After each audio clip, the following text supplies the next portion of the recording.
Hello' friends, welcome back to Assamese channel প্ৰাণীপ। বন্ধুসকল, যিহেতু আপোনালোকৰ বাবে এটা ভাল খবৰ যোৱাকালি আমি পেপাৰত পাইছিলোঁ যে মিউচুৱেল ট্ৰেন্সফাৰটো খুলিব 1.5 মাহৰ ভিতৰত।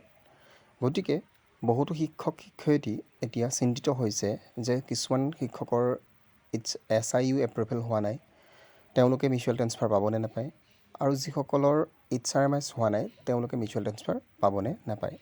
আজি ভিডিঅ'টোত মই ইয়াৰ ওপৰতে আলোচনা কৰিম। প্ৰথমতে আপোনালোকক এটাই ৰিকুৱেষ্ট কৰিম, যদি মোৰ চেনেলটোত প্ৰথম ভিজিট কৰিছে প্লিজ চেনেলটো ছাবস্ক্ৰাইব কৰি ল'ব, আৰু যদি ভিডিঅ'টো ভাল লাগে প্লিজ লাইক আৰু শ্বেয়াৰ কৰিবলৈ নাপাহৰিব।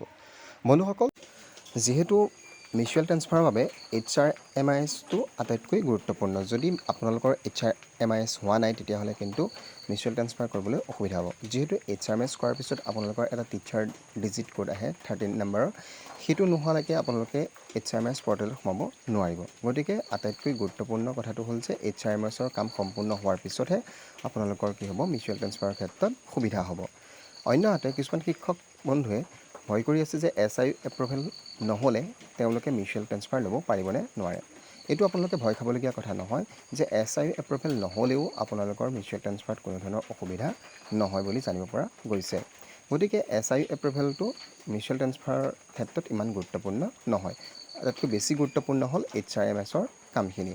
আৰু জানিব পৰা মতে হয়তো Hrmisৰ পৰ্টেলটো অতি সোনকালে খুলি দিব, তাৰপিছতহে আপোনালোকৰ মিউচুৱেল ট্ৰেন্সফাৰৰ পৰ্টেল খুলিব। গতিকে শিক্ষক বন্ধুসকলে চিন্তিত হ'ব কোনো প্ৰয়োজন নাই যে Hrmis নকৰাকৈ কোনো ধৰণৰ মিউচুৱেল ট্ৰেন্সফাৰ আগতীয়াকৈ নহয়, আৰু Hrmisটো হোৱাৰ পিছতহে মিউচুৱেল ট্ৰেন্সফাৰৰ পৰ্টেল খুলিব চাগে। বন্ধুসকল, আজি এইটোৱেই আছিল যে আপোনালোকে যিটো ভাবি আছিল SIU এপ্ৰুভেল নহ'লে মিউচুৱেল ট্ৰেন্সফাৰ ল'ব পাৰিবনে নোৱাৰে, সেই ইনফৰ্মেশ্যনটো দিবলৈ আপোনালোকৰ ওচৰলৈ এই ভিডিঅ'টো লৈ আহিলোঁ। যদি ভিডিঅ'টো ভাল লাগিল প্লিজ লাইক, শ্বেয়াৰ আৰু কমেণ্ট কৰিবলৈ নাপাহৰিব। ধন্যবাদ।